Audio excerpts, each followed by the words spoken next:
Welcome to the party. I'm Sam Ekstrom of Locked On Sports Minnesota. On today's show, we figure out what major breaking news will be dropping on the Threads app. I don't have anything to add. I have just learned what the Threads app is. I'm Arif Hasan with Pro Football Network. That's the crew on today's Minnesota football party. Locked On Sports Minnesota podcast.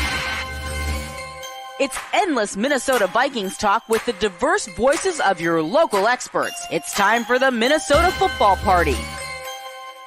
It's your guys hanging out talking next level Vikings football. So join in with Pro Football Network's Arif Hasan, Locked On Vikings Luke Braun, Superior Sports Talk's Luke Inman, and Vikings insider Sam Ekstrom, plus the biggest names in Minnesota football for the Minnesota football party. And it starts now.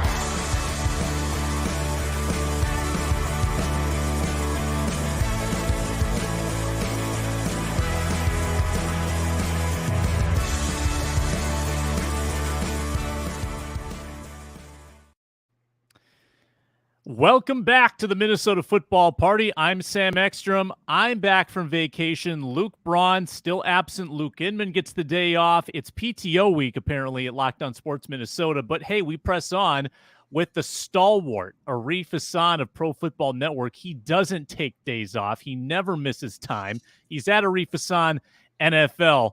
Arif, welcome in, man. Hello. Again, don't have much to add. I'm at a loss for words, it seems like, on this podcast. That's a rarity. Feels like a critical failure of the format. You know who's not at a loss for words? Ron Johnson. He joins later in the show. We're also going to dig into the Vikings salary cap health. Brad Spielberger put together a great write-up of that. We're going to discuss whether there's any pre-camp news that may or may not drop with the Minnesota Vikings, and will it be dropping on the Threads app? We'll find that out, and we're going to look at pending Vikings free agents, who's going to play themselves into a big contract with or without the Minnesota Vikings the following season. That's all coming up on today's Minnesota football party. Bless you on Locked On Sports Minnesota, which you can subscribe to for free on YouTube. We're also free and available on audio wherever you get your podcasts. Amazon Fire, Roku, Sirius XM, plenty of ways to listen to all of our shows. Minnesota football party, the Ron Johnson show, and Minnesota Sports Rank 'em, which today ranked the top all-star moments in Minnesota sports history. But Arif, we begin with this. Vikings cap health is great. Sixth, in fact, in the NFL. Brad Spielberger, trusted cap resource for Pro Football Focus. He wrote about this, broke it down by 5 criteria, and he arrives at the conclusion the Vikings are 6th in cap health. Will Raggets had the aggregation as well, and the criteria that Spielberger used was valuation of top 51 talent. Yeah, so that's designed to create effective cap space, right? So if you know what your cap space is going to be, but you have fewer than 53 players on your roster, that's not a fair understanding of your own cap space. So he added a couple of $760,000 contracts to any teams that have fewer of them under contract. So keep going. Good clarification. Active draft capital, including 2023 draft picks. Vikings were 11th. Cap space for the next 3 years. Vikings were 9th. Total prorated money. Vikings were 9th, which surprised me because they have a $28 million albatross. And I assume that 9th here means good and not like right. high. Yeah. So, especially because the Vikings rank pretty highly, I'm going to assume that rank is all of the ranks end up being pretty good. The idea behind that obviously is about cap flexibility, right? So if you've got more prorated money, you've got less flexibility. That is the one kind of money you cannot move around with extensions or restructures. You can only add to your prorated money. So if most of your cap is tied up in non-prorated money, you can, for example, like the Vikings have done continuously with people like Danielle Hunter and Eric Hendricks and Adam Thielen, et cetera, and so on, turn that guaranteed money or turn the base salary that is hitting you in the cap and turn it into a signing bonus that you extend over the life of your new contract. And so prorate that out. That allows you the flexibility to create more cap space. So that's why it's a cap flexibility ranking and not a cap space ranking, because it asks the question, how much cap space can you create should you need to create it? So that one was a little bit surprising to me. The void money, because it's not just the $28 million from Kirk Cousins, right? It's the void money from the Marcus Davenport contract. Yeah. It's the void money from, there's one other contract we were talking, the Danielle Hunter contract, the extension there. Mm-hmm. So there's 3 kinds of void money that are hitting. But I guess, because it's a 3-year cap health assessment, that it certainly plays a decent role, but it must not play such a huge role that it overwhelms things, because it is about 40 some million in void money that you're dealing with, which, hey, if you re-sign all of those guys, that's a $90 million or $40 million discount. This really is kind of a snapshot in time, though, isn't it? Because if they were to extend TJ Hawkinson, they were to extend Danielle Hunter, and certainly Justin Jefferson, their cap liabilities are going up so substantially. Would that, you think, affect then this cap health ranking, like between now and the start of camp? I think so. I don't think, because I know Spielberger talked about like valuing free agents at a certain level based off of PFF grades and stuff like that, but I don't think it assumes that you're re-signing free agents. I could take a second look at that. But yeah, it would change your cap health in a pretty significant way. Because it is a 3-year time frame, 2023 to 2025, and most of the cap hits from those, if they're long-term extensions, say they get 5-year deals done with let's say Jefferson, Hunter, and Hawkinson. Obviously, all good news. That's what the cap health is for. I would imagine it actually doesn't have an enormous impact, because a lot of that hit will be backloaded into the 3rd, 4th, and 5th year of the contract, the way that those contracts are structured. So yeah, certainly that's going to play a pretty big role. I would imagine it doesn't play, the biggest role on especially because they're not quarterbacks. So that's something to keep in mind. If you could predict the order of resolution with Jefferson, Hawkinson, and Hunter, and if there is no resolution, that would obviously be last. But who's going to get extended first, second, and third in your mind? In my mind, it would be Hunter, because he's the one kind of banging the table for it the most. So he's creating, new deadlines and stuff like that.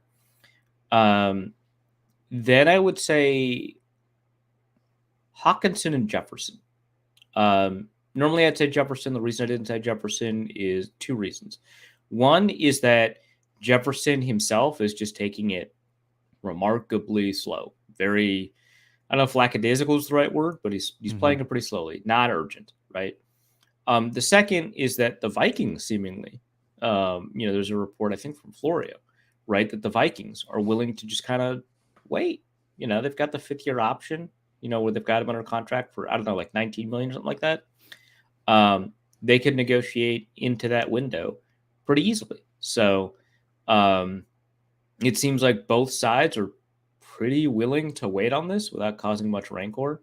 So I'm going to put Jefferson 3rd. Hawkinson is therefore 2nd by default. Yeah, the Hawkinson thing is interesting to me, because a team that's tearing it down in pseudo fashion may not be as eager to get that thing done with Hawkinson as we assume. So I'm watching Hawkinson very closely, because based on his age, based on what they gave up for him last year, I would think that's a priority. That's at least the perception I have. And if that is lingering, if that's going into camp and there's no extension, then my alarm bells go off, more so than Jefferson, who does have the 2 years left on the deal, and the reports already laying the groundwork that this might not happen right away. It's understandable, I guess, why the team is not moving on Danielle Hunter, because they're at a serious impasse. Mm-hmm. It seems more obvious to get done with Hawkinson, unless they are totally focused on cap flexibility moving forward. They believe this is a real teardown. That's the one that I think actually is the most informative about where this front office is at, is what they do with TJ. What do you think? Yeah, that one is kind of curious, just because, it very much seems like they're pretty committed to, why would you trade for him near the end of his contract anyway, right? it seems like they're pretty committed to the idea of having a long-term extension for TJ. I wonder if he's wondering, kind of what the future is at quarterback, right? Before he, decides to execute on that, because he's got a little bit of a short, because he's playing right now in the 5th-year option, right? So if I'm remembering correctly, so he's got a shorter window to hit free agency than Jefferson does. And so he's got, that option of just saying, hey, maybe we could just play out the season. And if there's no movement on a quarterback, I don't want to waste my prime, playing for a team that is trying to develop a quarterback. That's just going to not be my job. I want to win. So certainly that could play a role on Hawkinson's side, obviously on the Vikings side, kind of figuring out kind of who they are. I think that their approach to kind of constantly being competitive, whether or not that's possible without Cousins, will encourage them to continue to get a deal done with Hawkinson, because he's young enough that he's going to be part of the future, I think, for the Vikings, whatever the vision of the future is. And I think that it's difficult to find players like Hawkinson that are, upper middle class in the NFL, right? It's like a guy that you definitely don't want to experiment replacing with like a rookie, right? Like he's just valuable, right? Yeah. He's also not a star in the same way that Justin Jefferson is. And so he's kind of occupies that middle area where you're not really comparing him to Kelsey or Kittle or even Darren Waller, but you're like very happy he's there. And not easy. You can't replace a TJ Hawkinson easily, like you said. Good tight ends don't grow on trees. There's not 32 of them, you could argue. Yeah. So he's a very valuable commodity. And that he probably knows that too, which is why free agency could be an appeal. So if you're looking at pending free agents, and that would include Danielle Hunter, it would include TJ Hawkinson. It also includes some secondary players, some fringe starters or key backups. Who do you think plays themselves into a big contract next March? And that might be playing themselves out of the Vikings price range as well. But other candidates would be Marcus Davenport, right? That's the whole point. Oh, Marcus Davenport. Yep, absolutely. Marcus Davenport. And that might be the whole design. It's just for him to play here 1 year and then get out. KJ Osborn, though, obviously. Ezra Cleveland, DJ Wanham, Josh Metellus, Jawan Williams. Who do you think puts themselves in position to get paid? Did you say Ezra Cleveland too? Because that's I did mention. Okay, yeah. Yep. Yeah, that one's pretty important. I mean, the most bizarre one would be if it was like Jordan Hicks, right? I think he's hitting free agency too. That would be kind of stunning. That'd be surprising. Yeah. I think if you end up with like a DJ Wanham or a Jordan Hicks playing themselves into like a new contract, that is just a fantastic scenario. The Vikings have a lot of cap health, so maybe there's not a ton of people who can play themselves out. But KJ Osborn is probably the most likely candidate to play so well that he can't be on the team anymore, right? Because I think it's a pretty unlikely scenario that DJ Wanham plays so well that the Vikings don't have a place for him, right? He's playing a premium position. The depth there is important. They can find ways to put 3 guys on the field. If Marcus Davenport also plays well enough to get an extension, there's room. But if KJ Osborn plays really well, and you've got this first-round pick, and you've got Justin Jefferson, and they seem to want to run 2 wide receiver sets a lot more often, he's just not going to get the opportunity to shine, right? It's basically like if he resigns, we might have a similar like, hey, why did Alexander Madison resign? But we know why he resigned, right? It's because Dalvin Cook was on the outs. That's not going to. It's not like we're going to be like, yeah, we're sick of Justin Jefferson, So that one I think is the one that's like the most like he could play so well. It's possible that he seeks greener pastures where he could take the mantle of wide receiver 1. Other than that, I'm taking a look at this list. I mean, Ezra Cleveland would be a really great opportunity. If he plays so well that he ends up, in like a Ben Powers type situation. He was one of the bigger free agents last year. That would be awesome for him. I find it hard for the Vikings to be in a situation where they don't keep that, right? Just because it's so difficult to build an interior. And they might be in a situation where they're just like, Garrett Bradbury had the 1 year where he was all right, but it's time to move on. Or, hey, Ed Ingram's had 2 years of struggling. It's time to move on. if you're in a situation where those two guys are replaceable, you're not going to want to move on from a third one that's actually playing pretty well. Let's see. Who else did you mention that? Yeah, so Metellus would be a free agent, and we project him as a possible starter. That one's interesting, yeah. Juwan Williams, and he might be vying, for reps with someone like Metellus, but Juwan Williams, a 1-year deal. I don't know if I think that there's couple scenarios here. So you got the Hawkinsons and the Hunters. Oh, what about Kairos Tonga? He could play himself into a nice and he's an $6 million. RFA, right? So he could force the price up, so they need to give him like a second round tender. Which may not be as appealing if that is what they have to do. So yeah, you're absolutely right about Tonga. I think there's a couple guys like Hunter and Hawkinson who there's almost nothing they could do to play themselves out of a big contract, right? Like the priors are too strong. If they stay on the field, right? Like if Hunter gets hurt, that's a different. But if they stay on the field, they could play the worst years of their career, right? And we just be like, oh, well, that sucks. Anyway, here's $50 million. Correct. Absolutely. People are going to be willing to take that gamble. Yeah. Then you've got a player like Wanham, Metellus. If they don't do anything this year, they're looking at having to fight for a spot 1 year from now. And then you've got, I think, the Clevelands and the Osborns, who are very much in the middle, where if they hit the market today, someone would pay them. They would pay them a nice intermediate contract, and they can both probably turn that into a big money. I don't know if it's like 10 million or more per year, but Ezra Cleveland to me feels like the kind of guard that someone's going to give probably going to overpay to get based on the pedigree, the performance, which has had a relatively high floor. He has been mostly average, which at guard in the NFL, sometimes teams will pay an absurd amount for. Yeah. Yeah, it feels like the guard market, once they actually do hit free agency, has been really high. It's been higher than I think a lot of us expected. Like, right? Because like at the top, remember when Joe Thuney hit free agency? At the top, of course we expected that to be a big contract, but I think that came in bigger than we expected, right? And then everything else that follows, right? Like I just mentioned Ben Powers. Ben Powers is a very good guard. He's better right now than Ezra Cleveland is, in my opinion.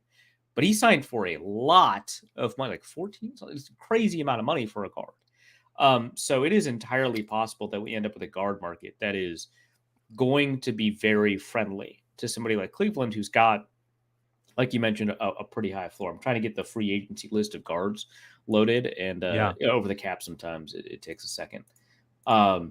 But yeah, if you take a look at the 2023 free agents at guard, you end up with, here we go. So like people that switch teams, like Shaq Mason, for example, was traded and immediately signed a contract worth $11.7 million a year. Shaq Mason, good guard, but but man, that's a lot. Graham Glasgow, who I don't think he's starting, right? He's playing for the Lions again.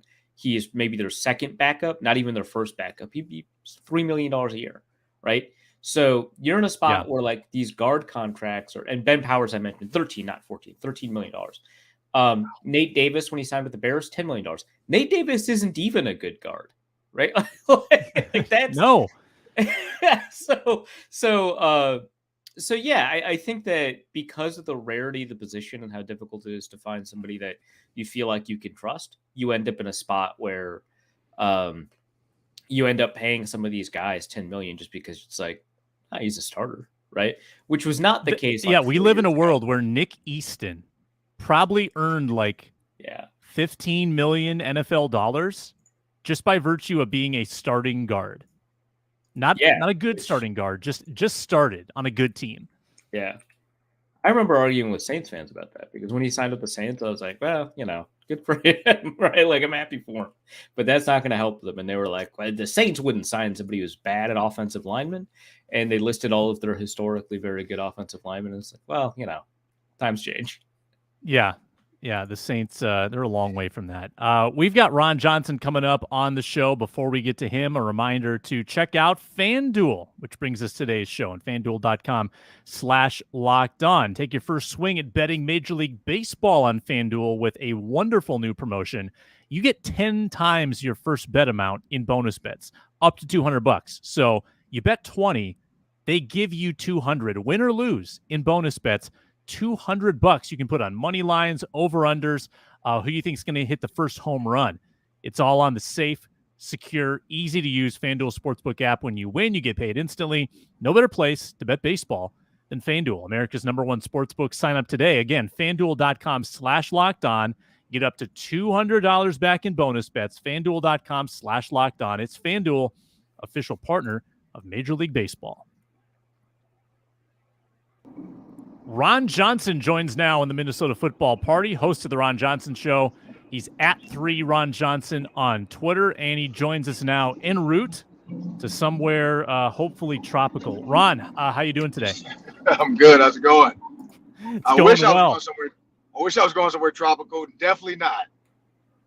No, just like I don't know. Edina's pretty tropical though, as far as the I'm leaving suburbs are Edina. The best decision I ever made was to leave out of Edina to finish this interview.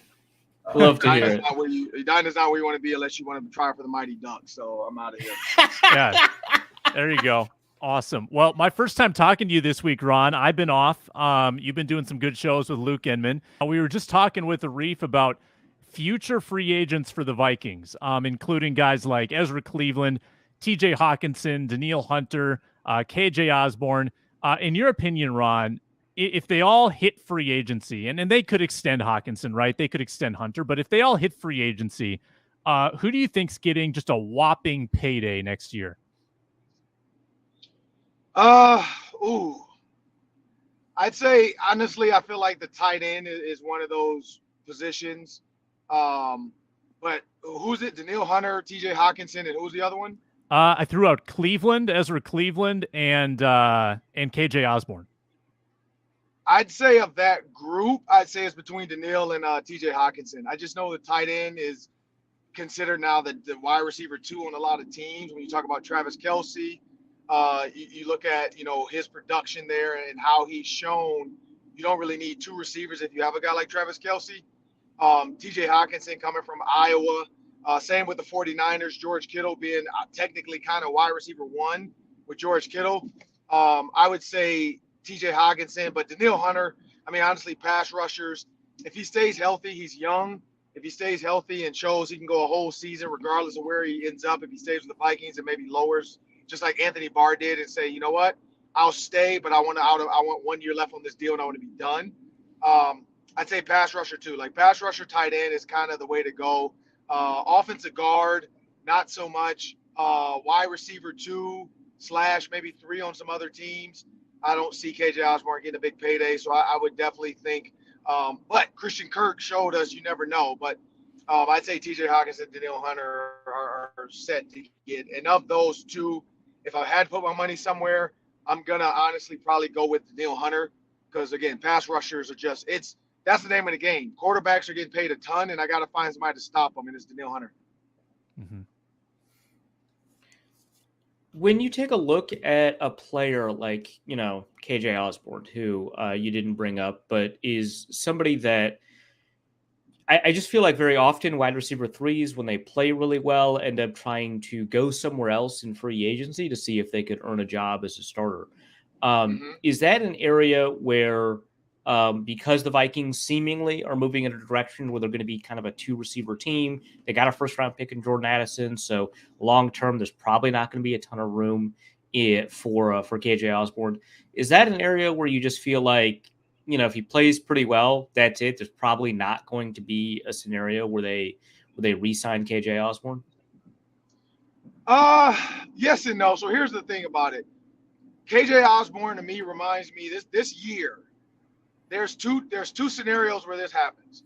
Scenario 1 is you have Adam Thielen and Stephon Diggs, unproven vets, I guess you'll call them, and they draft Laquan Treadwell. Laquan Treadwell was supposed to come in and be like wide receiver 1A to somebody's 1B, whether it was Diggs or it was Thielen. Nobody knew. Diggs blows up, Thielen blows up in the same year. We don't really hear from Laquan Treadwell due to some of his own personal stuff, getting injured, working out, in the middle of the night during training camp, running stairs. Some of it was personal sabotage, I'd say, like overthinking the process. And then, it's just that Diggs blew up. Like Diggs became one of the best receivers we had ever seen in a purple uniform, since like Chris Carter, Randy Moss. And so I think that's what kind of pushed Treadwell down. But then you also have the Justin Jefferson. You got Adam Thielen and BC Johnson, and they were the potential starters. And the team took the same approach and said, you know what, let's let this rookie sit back. Let's let these vets play and then see what happens. Well, BC Johnson has a terrible game against the Colts. Step in Justin Jefferson, he never looks back. And so you have those two situations for a first-round pick. Same number, like 21, 22, 23. It could be either or. So I'm not saying Jordan Addison is either. Like, I'm not saying he's Justin Jefferson. I'm not saying he's Laquan Treadwell. Maybe he's in the middle.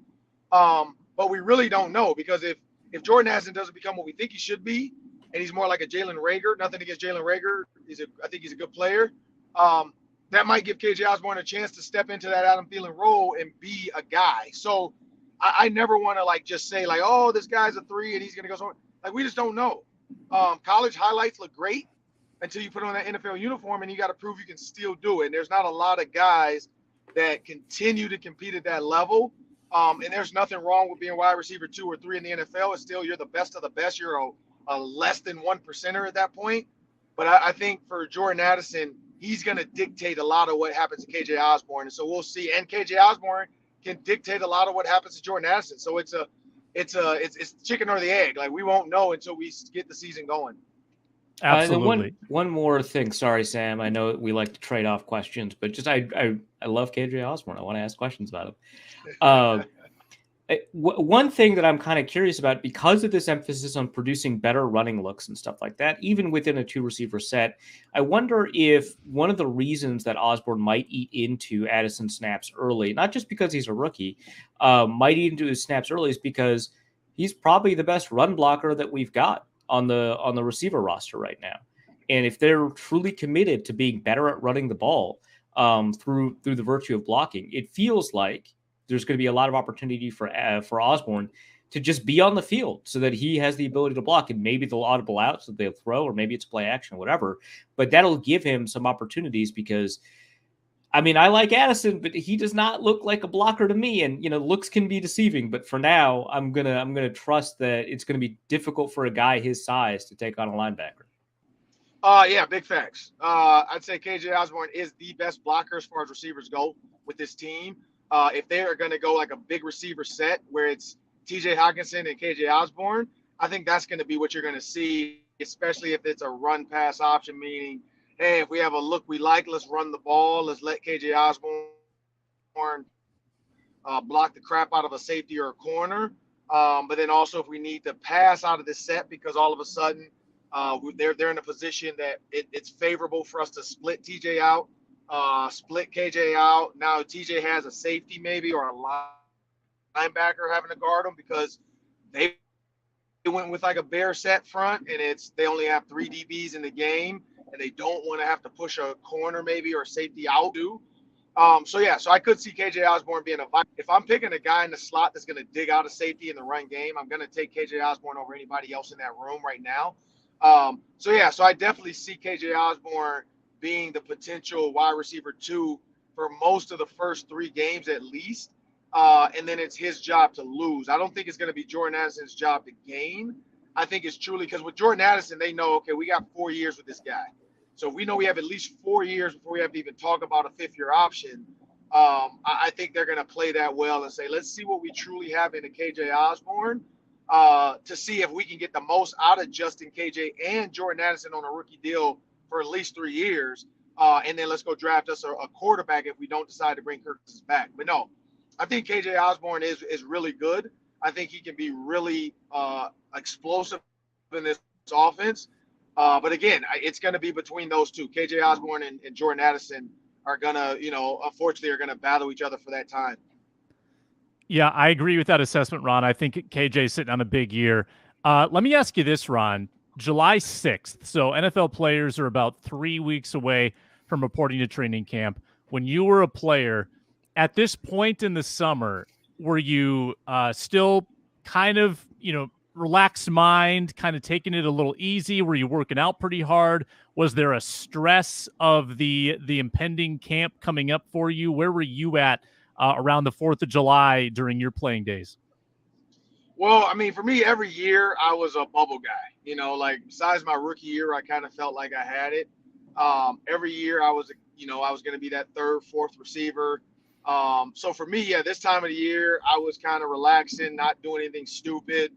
I wasn't a big like jet ski, water boat type of guy. I wasn't motorcycling anything. I was in a bubble. I was like bubble boy. I was putting myself in a bubble to make sure I made it to camp. Because if I got hurt away from the team, I was done.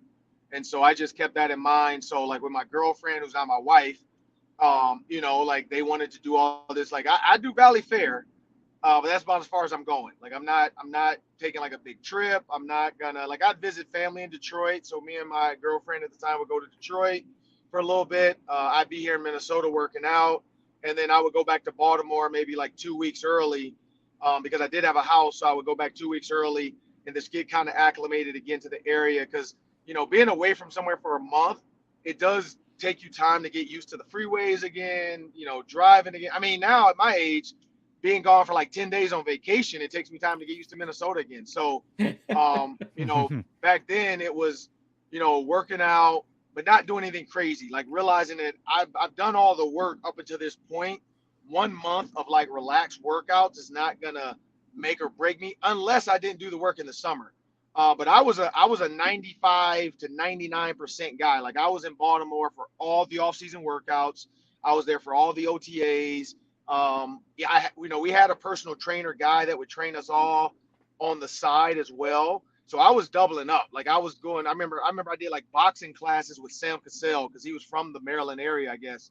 So I took some boxing classes with Sam Cassell. I remember him being in there, and stuff like that. Like I was meeting guys like Sam because he was a Timberwolf, but then also I'm guessing he's from Maryland. I don't know. Maybe I'm wrong and I'm just making that up, and he just happened to be there working out with us. But he was a Timberwolf, and then I remember like being in Baltimore, and we went to like this boxing class, and then Sam Cassell like is in it, and so we're doing this boxing class for like a couple of weeks. Me, Bart Scott, Ed Hartwell, Sam Cassell, forgot who else was in there, but we would all do like boxing workouts, and then we would go run the hills.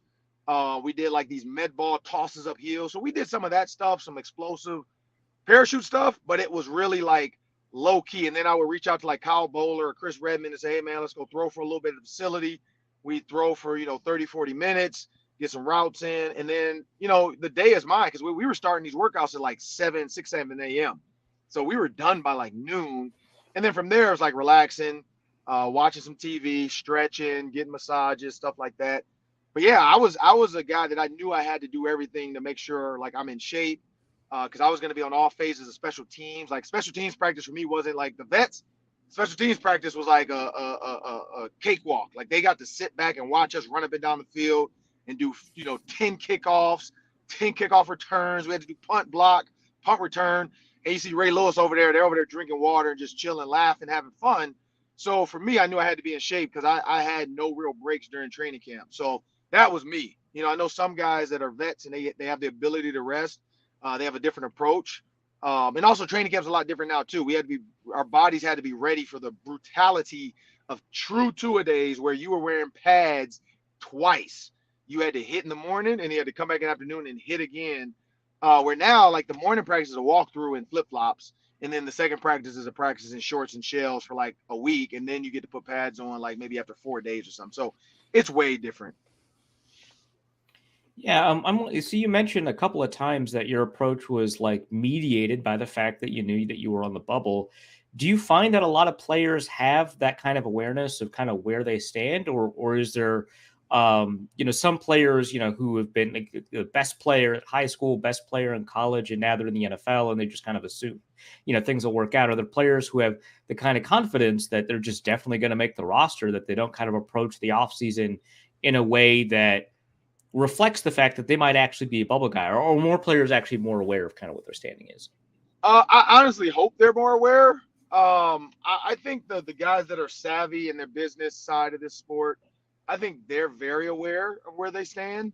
I think they're very aware of like where they fall in the hierarchy of the position in which they're in. Because OTAs, like you guys said, when you look at OTAs and the Caleb Evans being cornerback 2 right now, coaches don't just set up OTAs in minicamp and don't like kind of put the guys they think are going to be where they think they are. So OTAs and minicamp, like that's how I approached it. Like when I was in minicamp and all of a sudden I'm tight end 2 or wide receiver 3, from there it's my job not to lose that, because they've given me that ability to run with the ones, because they just want to see how I fit with the ones as a tight end or a H back or a receiver with the 3, the third receiver coming in.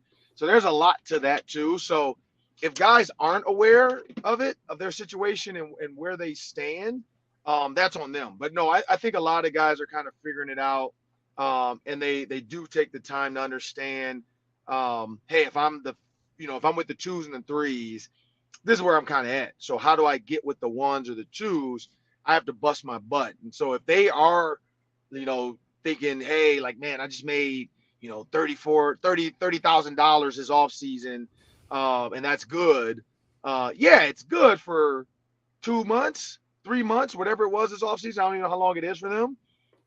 But then if you get cut, that 30,000 has got to last you for 12 months. So that's the one mistake a lot of players make, is that off-season money feels like free money, whether your agent got in your contract or you're getting a $10,000 stipend from the team because you worked it out if you come to training camp. I mean, I remember Santana Moss when I was with the Washington team.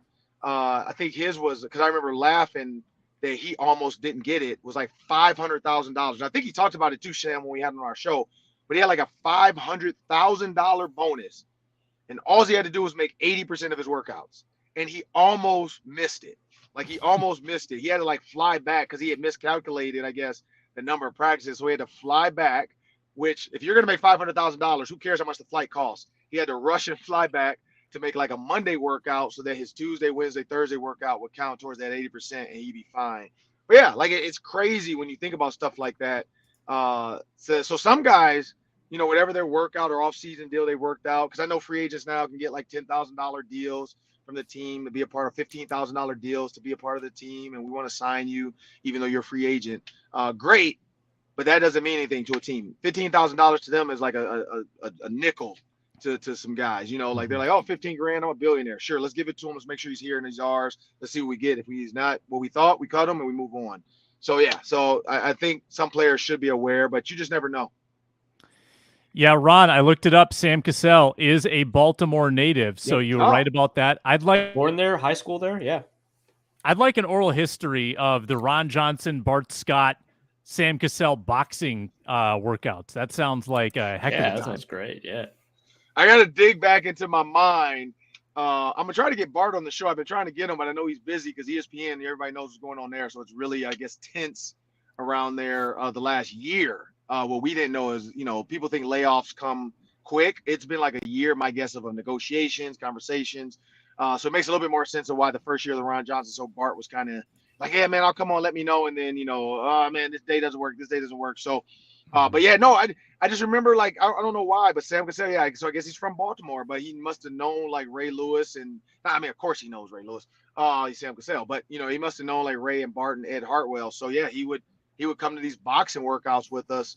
And I didn't even realize like he was a Timberwolf until like we started having that conversation, because I was big on basketball, but I wasn't like, oh, I didn't know you played for this team, So then I started to realize, oh yeah, man, I played for the Gophers, blah blah. And then and then when I came back to Minnesota, which is funny, in the offseason, we actually hung out a couple times, like at a random like night out. Like guys were going out, I saw him there, and so he was like, oh yeah, man, I'll be down there, let me know. So yeah, no, it was a hard workout that a lot of football players did. And so I said, guess Sam Cassell was like, man, this is a beast of it was like an hour straight. I still have the gloves. I use them every once in a while, but it was an hour straight with like a legit boxer. And of course, these NFL, NBA guys. So this guy is like, it's not like nothing against some of these, booty boot camp people, but this was more of like a serious, intense, picking up like 45-pound plates, carrying it over your head, dropping it, working on combos, learning how to punch. Because what we learned is in football, the same movement to shift your core and your punch is the same thing as punching a player. You're trying to pull his arm through or reaching. And so it ended up kind of being like a dual purpose. Like it was a hard workout. We all wore hoodies, so we were like drenched in sweat. But it was also like actual movements in football when you think about the punch, especially for like we had some offensive linemen I think did it with us for sure. I can't remember who exactly, but I know some offensive defensive linemen did it with us. There was guys from other teams like the Redskins had some guys. There were guys from college that played. They were from Baltimore that were there. But yeah, this dude was a big time. I can't remember the name of the gym, but I know Everlast was one of his sponsors because that's where I got my gloves from. And so as long as you took his class, I think 3 times you got free gloves. And so then, yeah, so because you pay for the class, but then if you take it 3 times, you get to keep the gloves and blah, blah. And yeah, so it was a good deal though. But yeah, I forgot about that until you said that. Sam Cassell, he was in our boxing class. That's so awesome. At 3 Ron Johnson on Twitter. The round table tomorrow, Ron, you'll be hosting. Luke Inman, Reggie Wilson will be with us talking Minnesota sports. And then we've got plenty of shows coming up here before training camp. So check out the Ron Johnson Show Mondays, Tuesdays, Wednesdays, roundtable on Friday. And he always joins us on Thursdays on the Minnesota Football Party. Thanks a lot, Ron. Good stuff. No, thank you guys for having me. Yeah, I wish I could have been a fly on the wall for that boxing class with Cassell. Yeah, it sounds tough. It sounds like it Ray. takes real onions, right? Yeah, onions. Big time. Arif, good contributions today as well from you at Arif Hasan NFL. What are you writing about this time of year? Oh, it's a lot of it. I'm just going over like the random trades that occurred over the NFL. So like or like big signings, like the Chiefs' decision to decline signing Orlando Brown, the Bengals' decision to sign him, grading trades like the Kadarius Toney trade. But the stuff that I'm kind of more excited about right now is that I was at a business development conference back in April, and we were able to finally write those stories, get them published. So 3 stories, one on Devin and Jason McCourty in their media careers. Devin told me why he retired from the Patriots. That was really cool.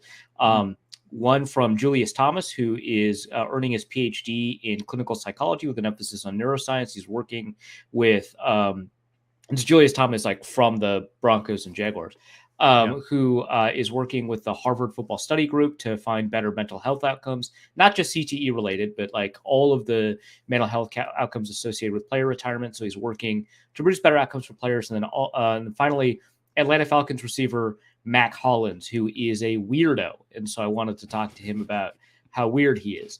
And I had a really good discussion with him about, his Instagram, which I guess now maybe he has Threads now, who knows, his Instagram, which has been popping off. He does like Fast Fact Fridays and MacBook Mondays where he talks about books and his burgeoning real estate business. So was able to get those in. Those have been published. Those are on the site. A bunch of trade recaps.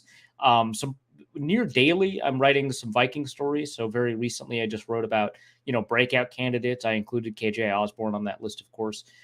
So yeah, there's a bunch of stuff that's going up right now. Pro Football Network. Fantastic features there. Check him out. He's at Arif Hasan NFL on Twitter. I'm Sam Ekstrom at Sam Ekstrom on Twitter. Roundtable tomorrow. You can find the Ron Johnson Show. You can find the Minnesota Football Party here on Locked On Sports Minnesota. Subscribe on YouTube, free and available wherever you get your podcasts. Also, Roku, Amazon Fire, and the SXM app, SiriusXM, are good partners. Thank you, Arif, and we'll be back next week on the Minnesota Football Party. Until then, see ya.